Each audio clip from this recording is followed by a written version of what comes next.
Como ser mais produtivo nessa época de quarentena? Essa é uma pergunta que está passando pela cabeça de muita gente, principalmente nesse contexto que o Brasil e o mundo inteiro está vivendo. E hoje nós começamos aqui uma sequência de vídeos falando sobre produtividade para ajudar você a gerir melhor o seu tempo, suas tarefas e, é claro, conseguir melhores resultados nessa época de coronavírus. Primeiro de tudo, não há dúvidas, né, gente? Nós estamos passando por um momento muito peculiar. O vírus ele está realmente se ampliando, ele está infectando mais gente. Nós já temos aí registros de várias mortes, inclusive no Brasil, e é claro que nós devemos estar preparados para isso. Cada vez mais as pessoas estão se contendo, estão ficando em casa e, consequentemente, muita gente não está sabendo o que fazer com esse tempo livre.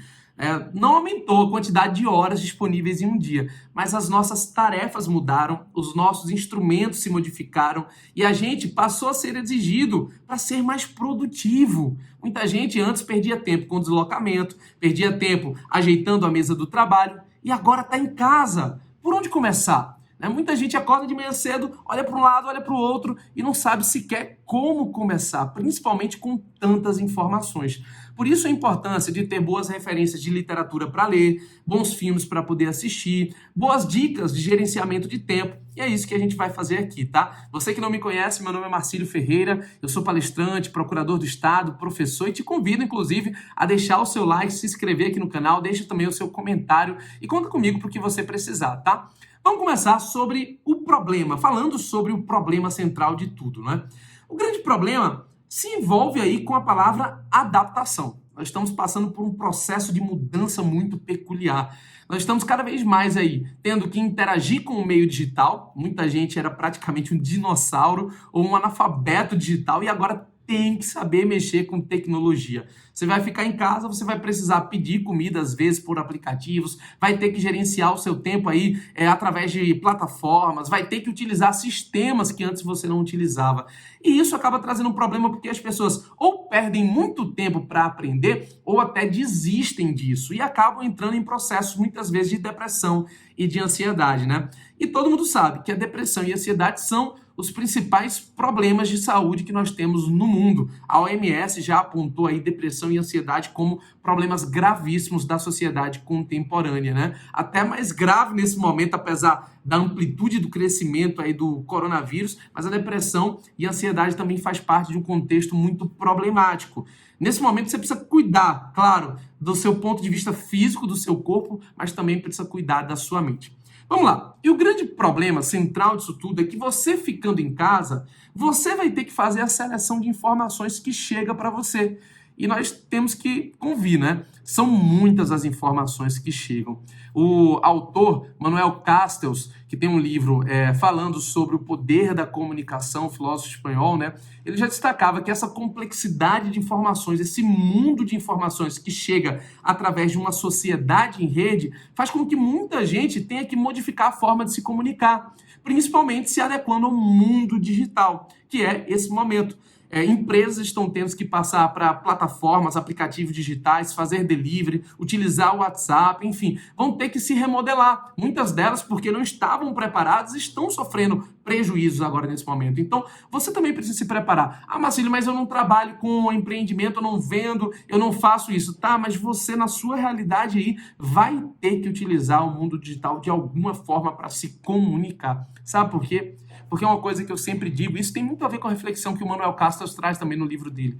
O ser humano é feito de comunicação. E não há nada que possa enlouquecer mais do que deixá-lo sozinho sem ter com quem se comunicar. E se a gente está sozinho em casa, gente, a melhor forma de se comunicar é através do mundo digital. É seguindo bons perfis nas redes sociais, é lendo livros e trazendo boas reflexões, é contribuindo com o mundo, né, de alguma forma do seu lugar. E é importante porque você vai ter que, nesse contexto de informação e de possibilidades, escolher aquilo que faz mais sentido para você, não é? Eu tenho postado, inclusive, no meu Instagram, algumas reflexões sobre ética e pós-verdade, que é uma reflexão muito interessante sobre esse momento que nós vivemos de tantas e tantas informações. Basta ver a situação do coronavírus, né? Você percebeu aí que teve gente dizendo que não era nada e, de repente, os números, se de repente as mortes, né? Teve gente falando que isso não ia dar em nada, que era uma propaganda, que era uma conspiração da China, um monte de coisa, e eu não sei o que é verdade, o que não é totalmente, mas o fato é que nós estamos aí diante de várias pessoas infectadas e várias pessoas morrendo, e as pessoas estão tomando conhecimento e consciência disso, né? E um livro que traz uma importante reflexão sobre isso, vou indicar um livro e um filme, tá? O livro é esse aqui, Ética e Pós-Verdade, um livro que não é muito grande, um livro fininho, dá para você ler, né? Traz aí abordagens de 5 autores sobre a pós-verdade, falando sobre essa questão da comunicação, de como a informação chega pra gente, como a verdade é analisada, se é que ela existe dentro de um processo comunicacional, e principalmente como você, como ser humano, deve lidar com isso. Então vale muito a pena esse livro. Tem um outro livro também muito bom que eu indiquei no meu Instagram recentemente, que é Sociedade da Transparência, de um autor coreano muito bom. Sociedade da Transparência é um livro fininho, pequenininho, que também traz importantes reflexões sobre esse momento de pós-verdade. A informação chega rapidamente, às vezes a gente aceita como verdade, depois a gente vê que não é. E, enfim, várias pessoas se tornam autoridades pela influência que elas possuem no mundo como um todo, né? Então é importante compreender esse contexto, trazer reflexões, principalmente sobre o que você vai selecionar para ler, o que você vai selecionar para estudar, o que você vai selecionar para assistir. Todo esse conteúdo que vai chegar para você enquanto você estiver em casa vai influenciar na sua formação, na formação de uma mentalidade. Então é muito importante que você utilize esse momento para fazer da melhor forma possível a seleção de informações que vai chegar para você, tá? Faça e utilize. E o filme que trata sobre pós-verdade, é claro, sobre uma perspectiva completamente diferente, mas que talvez faça sentido para você, é um filme que tem até mesmo disponível na Netflix. Ele chama Negação.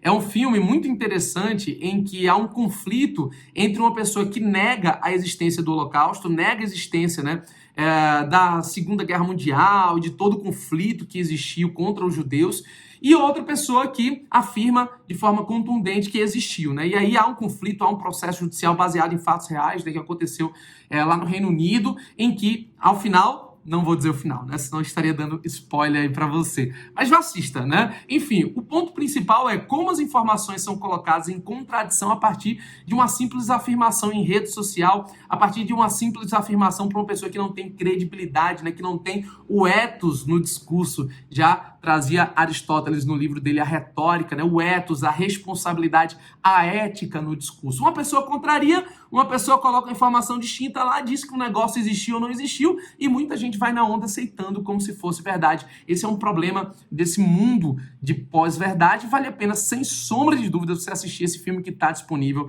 na Netflix, tá? Então, selecione muito bem a informação que vai chegar para você, da forma que vai chegar para você, para que você possa, é claro, gerir da melhor forma possível o seu tempo e as suas tarefas. E aí a gente entra no ponto principal, que é como ser produtivo nessa época. Eu vou estar sempre diluindo esse conteúdo em vários vídeos que a gente vai fazer diariamente aqui, mas eu quero indicar para vocês 2 livros e dar algumas dicas rápidas do que você vai fazer aqui, tá? 2 livros muito interessantes. Um, tá, que tem... Os 2 têm tradução para o português, só que eu tô com um aqui que é em português e o outro que é em inglês. O primeiro é esse aqui, Hábitos Atômicos, tá? Livro muito bom do James Clear. Um livro que trata sobre criação de hábitos, fala sobre isso, né? Pequenas mudanças, resultados impressionantes. Foi aí um best-seller do New York Times e trata sobre algumas perspectivas práticas da criação de hábito. Você vai ter que se adaptar a esse mundo e a forma de se adaptar não é começando rapidamente, mas sim criando hábitos que possam se diluir no tempo, né, como desafios, como, enfim, né, criação de hábitos rotineiros ali dentro da sua agenda, criando novas tarefas e assim por diante.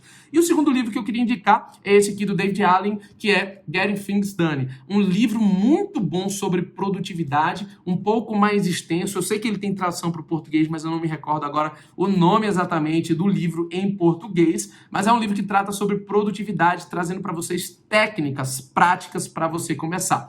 E eu queria, nesse primeiro vídeo, trazer uma técnica prática para você começar aí, né, a ter um pouco mais de produtividade ao longo desse teu tempo disponível, né? Que na verdade o tempo é o mesmo. O que tem disponível agora, na verdade, é a inserção de mais tarefas, né? Você vai inserir mais tarefas dentro do teu contexto, vai inserir mais coisas dentro do teu contexto, porque não tem mais aquele tempo que você tinha para poder se deslocar até o teu trabalho, conversando com as pessoas, não tem mais o fator interruptivo, que era aquela interrupção, né, por outras pessoas que trabalhavam contigo, aquelas pessoas que vinham abrir tua porta, falavam qualquer coisa, te atrapalhavam, isso não vai existir mais, mas vai existir sim, né, uma necessidade agora de você colocar tarefa no lugar disso. Então, como fazer isso, né? Primeira coisa, adapte-se a esse mundo digital, isso é fato. Uma das coisas, por exemplo, que eu gosto muito é de ter uma agenda digital. A minha favorita, sem sombra de dúvidas, é o Google Agenda. O Google Agenda ele é muito bom nisso, ele traz para você a possibilidade de você criar hábitos. Então você clica lá, adiciona um novo hábito, sei lá, meditar, ler, estudar. Você cria o hábito no Google Agenda e a partir dessa criação desse hábito, você diz quantas vezes na semana você quer fazer, quantas horas você quer fazer e o próprio Google Agenda ele vai gerar atividade na tua agenda de acordo com a disponibilidade que você colocou. Então é muito legal essa criação de hábitos a partir disso, tá? Outro ponto muito importante é que você pode utilizar outros aplicativos, tá? Como bloco de notas, como aplicativos pagos, que também são possíveis aí para criação e geração de hábitos. Mas eu gosto muito do Google Agenda porque ele é gratuito, né? Então, minha dica para você vai nessa parte de hábito lá do Google Agenda, cria os hábitos que você quer ter nesses próximos dias, né? E principalmente, gente, você vai ter que adequar o seu mundo, adequar o seu ambiente. Então, para que você seja um pouco mais produtivo, muda o teu ambiente, né? Por exemplo, normalmente eu gostava de gravar vídeos em lugares muito bonitos, que nada, grava em qualquer lugar, né? Desde que esse seu lugar seja o seu ambiente, que você se sinta bem, né? Se você vai trabalhar, começa a trabalhar num ambiente que seja adequado para você. Se é a sua sala, vai na sala, se é no quarto, vai no quarto, mas deixa ele agradável. E nesse ambiente agradável, utiliza coisas que possam gerar maior compromisso seu nessa criação de hábito. Pode ser um planner, pode ser o Google Agenda, pode ser anotação, mas o ponto principal é você ter um planejamento daquilo que você vai fazer para você não perder tempo atirando para tudo que é lado e sentindo um vazio que vem dessa solidão, tá, gente? É muito importante que além da sua saúde física, você também cuide da sua saúde mental. Eu sou um defensor nato aí da meditação, tem gente que não gosta, mas praticar a meditação, fazer leitura, ver bons filmes, utilizar as redes sociais, não para ficar vendo notícia ruim, gente, mas para produzir conteúdo que possa ter a sua contribuição social. É isso que você precisa fazer, tá? Então, a dica de hoje vai nesse ponto e eu quero me colocar à sua disposição. Curte aí o nosso vídeo, deixe seu comentário, se inscreva no canal e eu estou à sua disposição para o que precisar, tá? Pode ter certeza que todos nós, de mãos dadas, vamos sair desse momento atual, né? Vamos passar pelo coronavírus, vamos passar pelo momento de quarentena e vamos ter a nossa vida novamente estabilizada. E enquanto isso não acontece, eu estarei aqui com você produzindo conteúdo, tá bom? Um forte abraço e até a próxima. Valeu, pessoal!